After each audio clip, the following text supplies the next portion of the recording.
There is a man at your company. Let us call him Dave. You have watched Dave for years. His reports come in late when they come in at all. His projects get quietly handed to someone else to finish. Everyone in the building knows he's the weakest link. And yet, 3 rounds of layoffs have come through your floor. They took the new hire who tried too hard. They took the quiet woman who never missed a deadline. They did not take Dave. You have probably explained this to yourself 100 times. He must know someone, he must have something on somebody, he must be cheaper than he looks. None of that is the real answer. Dave is not lucky, Dave is not connected, Dave is something your company built on purpose. He is a protected liability. By the end of this video, you are going to understand exactly what that means. And once you see it, you will not be able to stop seeing it, in him and in yourself. Let us start with the thing nobody says out loud. Firing someone is not a performance decision. It is a paperwork decision.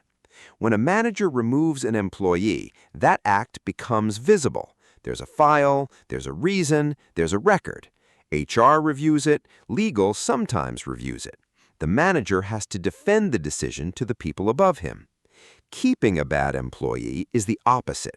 It is invisible. It needs no memo and no meeting. Nobody audits a manager for the people he did not fire. So picture 2 costs sitting on a manager's desk. On one side, the cost of keeping Dave, slower work, quiet frustration, a little resentment. On the other side, the cost of removing Dave, documentation, conflict, risk, weeks of his own time. The first cost is spread across the whole team. The second cost lands entirely on the manager. You already know which one most managers choose. So here's the first layer.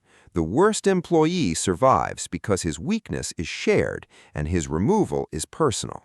But here's the part nobody warns you about.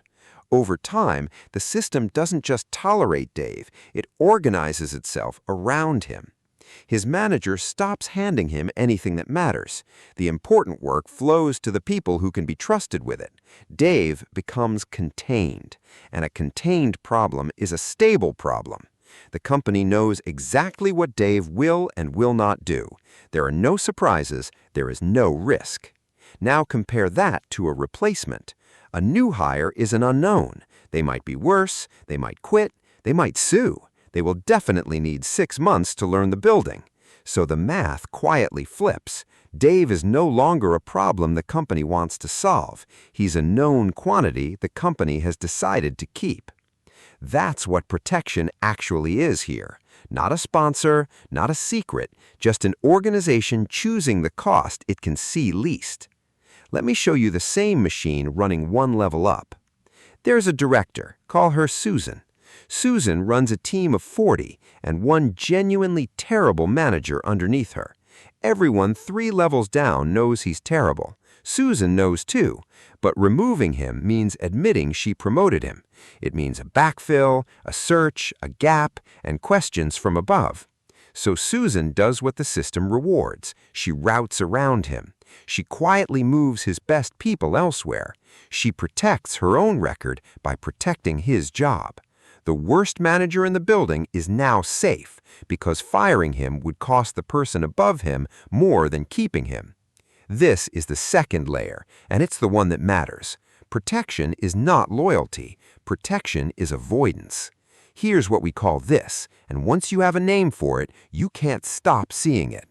A protected liability is an employee the organization has quietly decided is cheaper to manage around than to remove. He's not kept because he's good. He's kept because his own removal is the expensive, visible, personal act, and nobody above him wants to be. The worse he gets, the more contained he becomes. The more contained he becomes, the safer he is. His incompetence is not a flaw in his survival. It is the reason for it. Now turn this around, because this is the part that should bother you. You did everything right. You hit your deadlines, you absorbed the overflow, you became the person the team cannot function without. And in doing that, you made yourself the opposite of a protected liability.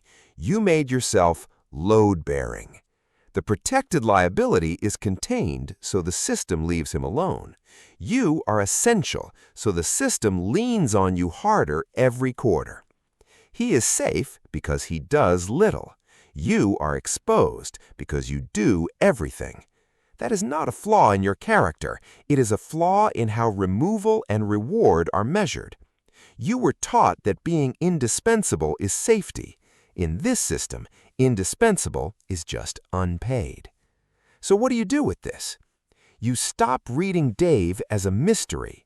He is not getting away with something. He is a category.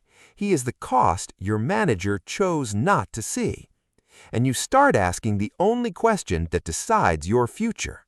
Not, am I valuable?